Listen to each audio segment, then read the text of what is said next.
Lieutenant Governor Gregg and I have been out every day, and so the numbers are up, and there's still a lot to do and a lot to see. But today we're very excited to showcase the Iowa History 101 Winnebago RV. You know, it pulled into the fairgrounds earlier this morning, and the RV is filled with interesting artifacts from the State Historical Society of Iowa. This mobile museum has visited 24 of Iowa's 99 counties, and I said I was a little discouraged because I think actually you guys might be ahead of where I'm at on my 99 county tour. So I've got to catch up to the historical mobile museum. And it's well on its way to visiting all 99 counties over the next 3 years. Since it hit the road earlier this spring, the RV has attracted more than 11,000 visitors. It's traveled to schools and county fairs, and it followed along on Break Right last month. So if you get a chance, be sure to walk through the RV and see some of the highlights. Things like a patch from astronaut Peggy Whitson with her spacesuit, a jersey from Lynn Lorenzen's glory days in 6-on-6 basketball, and one of my personal favorites, the pin that Governor Harding used to sign the 19th Amendment in 1919. And this made Iowa the 10th state to ratify the 19th Amendment and give women the right to vote. Without a question, we are really proud of Iowa, of our history, and this RV is an incredible way to share our legacy with Iowans across the great state. Also, it's just one more way that the Iowa Department of Cultural Affairs is fulfilling its mission to connect Iowans to people, places, and points of pride that define our state. But there are some other things that we'd like to highlight today, so I'm proud to pass the microphone to Lieutenant Governor Gregg, who happens to have a degree in history from Central College. So, Lieutenant Governor Gregg. Thank you, Governor, and good morning. Yes, I will admit I am a bit of a history nerd. Thank you, Governor, for outing me in that respect. I majored in history at Central College. Right now, I'm actually reading a brand new biography of President Hoover, which is outstanding, and I'm very excited about. And I'm also overly excited, probably, about this announcement today.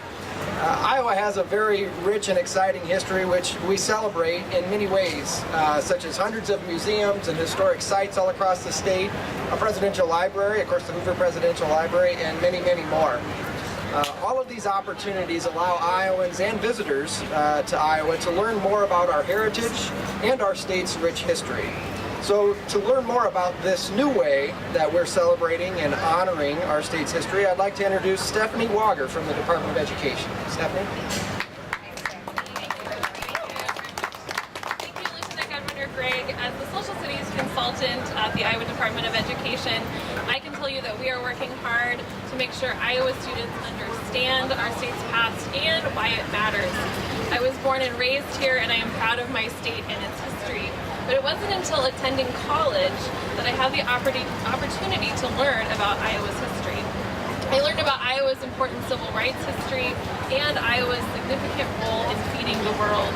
As a former social studies teacher, I taught my students about Iowans like Edna Griffin, who spoke out against racial injustice after being refused service at the Katz Drug Store in Des Moines, and about Norman Borlaug, who saved over 1 billion, with a B, people worldwide from starvation. This past May, the State Board of Education passed new social studies standards, and these standards outline what students should know and be able to do from kindergarten through 12th grade. For the first time, and we are one of the last states, Iowa history is included in these standards at each grade level. And this will ensure that students across Iowa get wide exposure to Iowa history. School districts must implement these standards by 2020.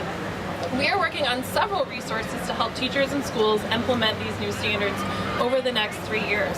And we want to ensure that all Iowans learn Iowa's history and see how they themselves can participate in their own communities to be part of that history. The topic of Iowa history is not just one for those who care passionately about the subject. It should be important to all Iowans. Knowing about your community and state provides incentive for Iowans to stay here in the state and improve their own communities. For more details about materials that are being developed to support teachers, I'm going to turn it over to Mary County.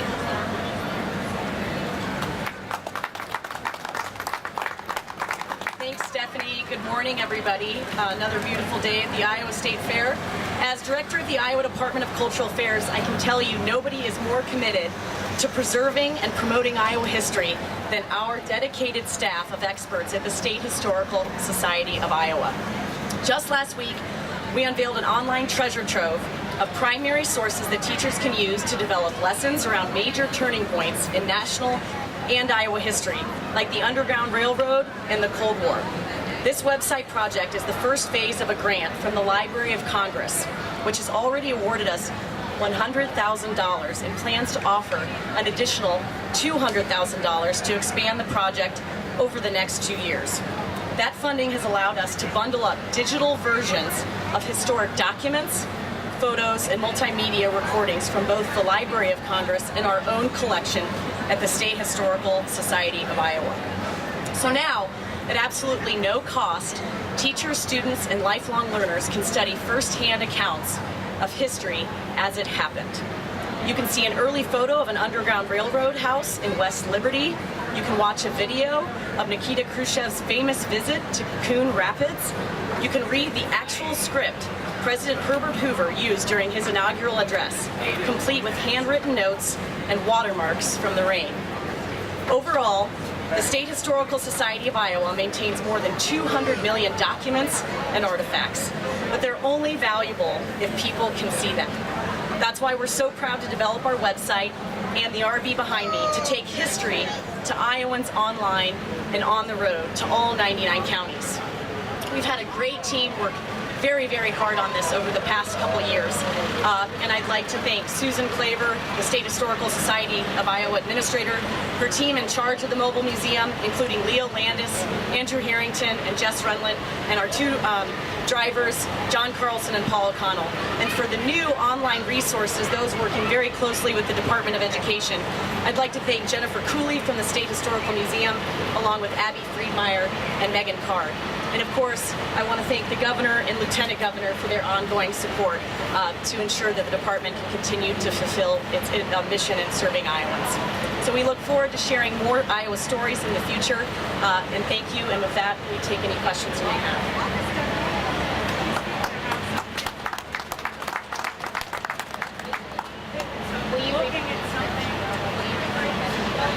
Yeah, she asked if I could speak to how students learn visually. This, for me, as a former teacher, was super important. Images really, I think, bring out and inspire kids to see the different aspects of history, right? Sometimes I think we think of written documents, but it's so important to expose students to a wide variety of media and images and artifacts, and to see how historians kind of use all of those things to put together the big picture of history.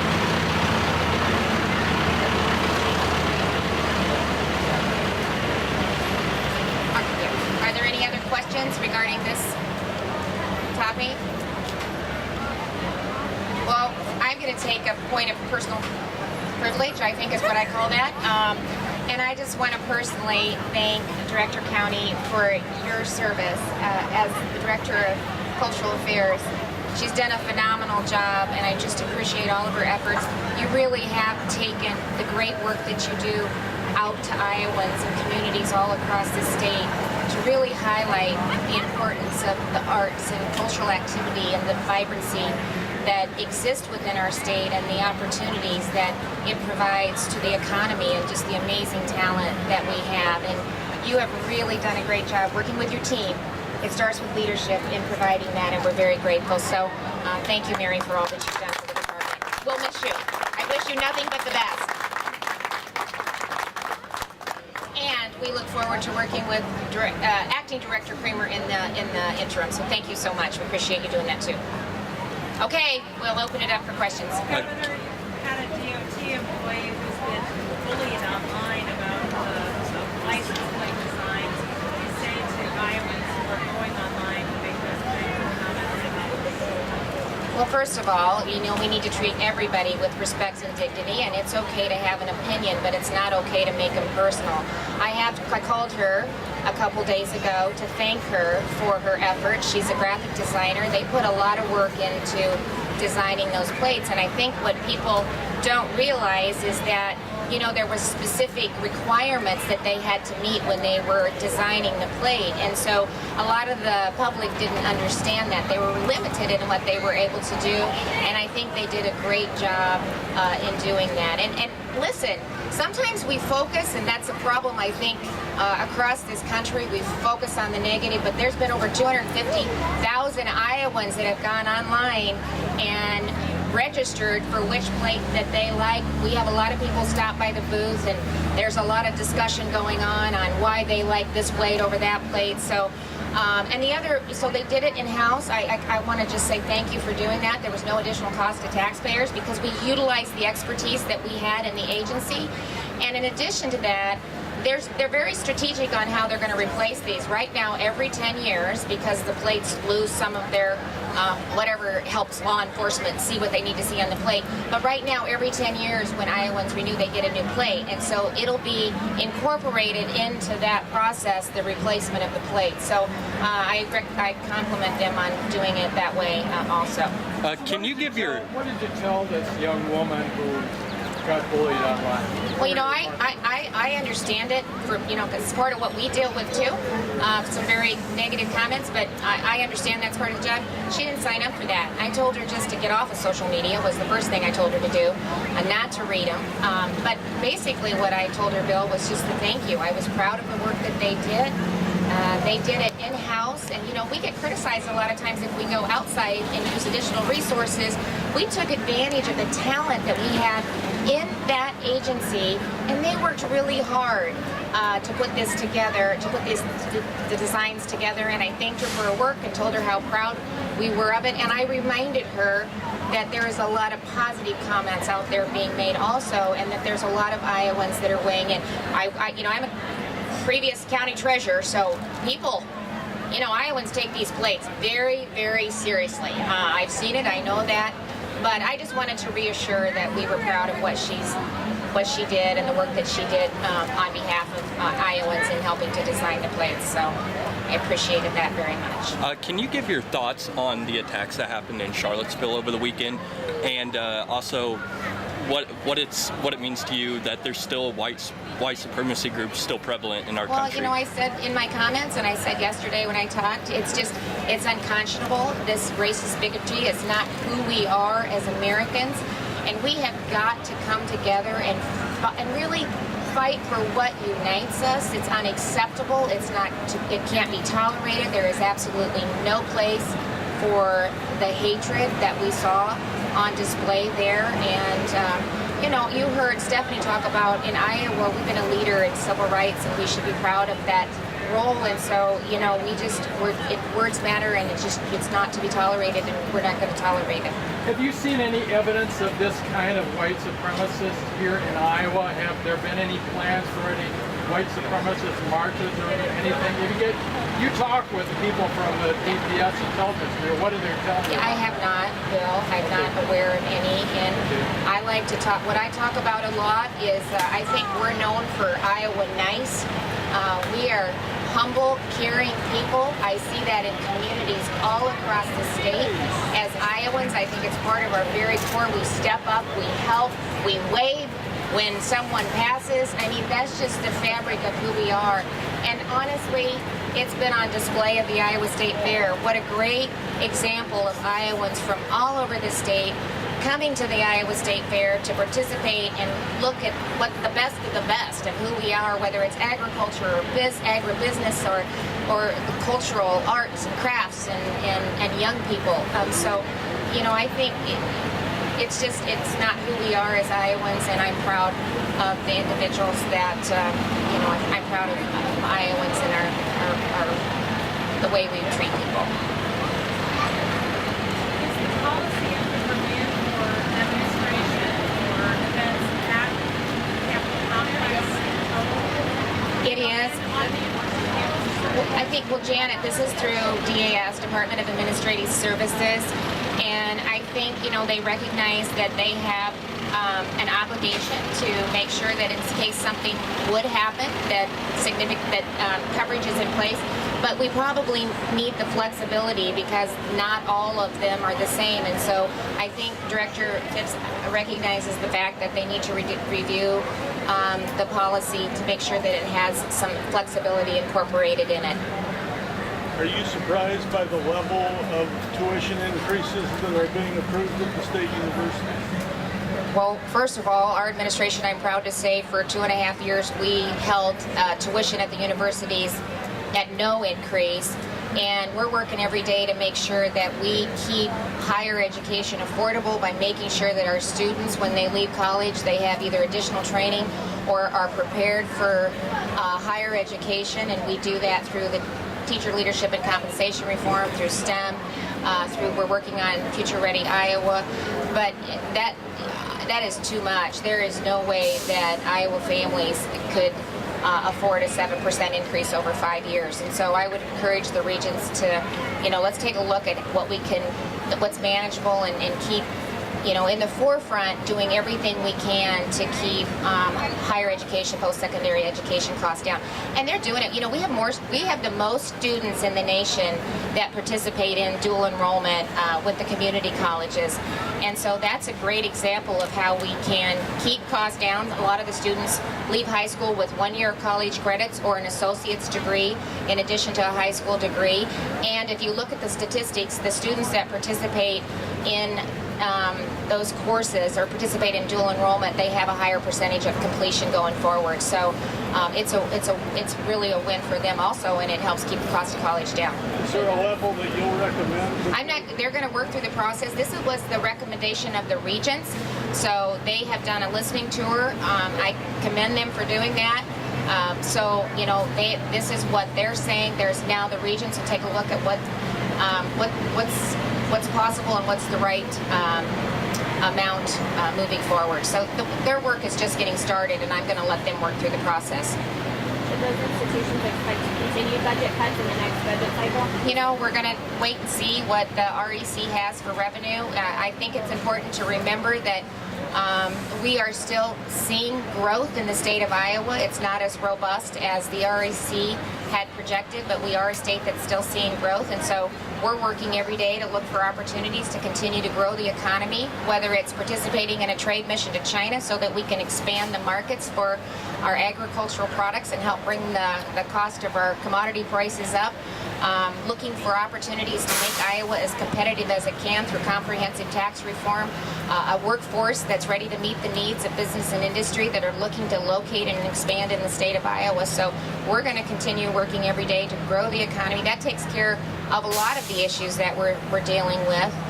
So we'll wait and see what the budget numbers are, and then we'll start to put our budget together and go from there. Governor, you went on the water quality tour last week throughout the state. How'd that go for you? Well, it was excellent because it's a great opportunity for the Lieutenant Governor and I to see firsthand the conservation practices that are in place, not only within the communities with the wetland there, but also with our farmers and ranchers, farmers and livestock producers across the state. And it's a great opportunity to showcase what they're already doing and look for opportunities to really scale best practices. So we've also been working with legislators over the interim. We believe that the nutrient reduction strategy is the right strategy, and it helps us identify best practices, and we need to, so our goal is to still pass legislation next year that provides a long-term dedicated and growing revenue source for water quality projects. But what we're trying to highlight is the great things that the farmers are already doing, whether it's bioreactors, wetlands, edge of field, cover crops. And in addition to that, there's also opportunity when we look at the infrastructure that goes into these conservation practices. That's another opportunity for young entrepreneurs and startup companies to meet the needs of whether it's more cover seed production or infrastructure to really put in place a lot of the conservation practices across the state of Iowa. So there's an opportunity also for us to grow the economy. Could you just talk about the drought for a second? There's a lot of farmers concerned about the drought. I guess, number one, is that going to have an impact on state revenues? And secondly, are you talking with Northern and Homeland Security about any special things that might need to be done in relation to a drought if it hits a certain level of drought? Well, I mean, we've done that before. I can remember when former Governor Branstad and myself, I forget what year it was, we had significant 2012.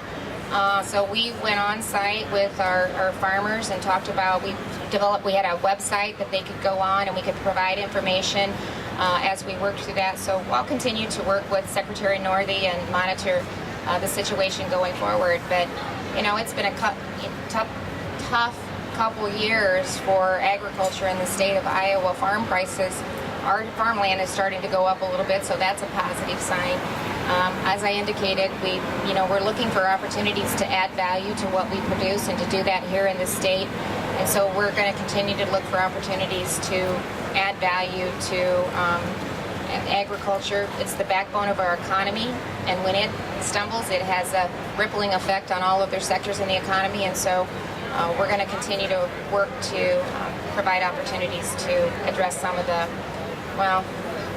low commodity prices that we're experiencing right now. To what extent is the state working toward Toyota here? We're in the running for a big manufacturing plant. And does that include incentives?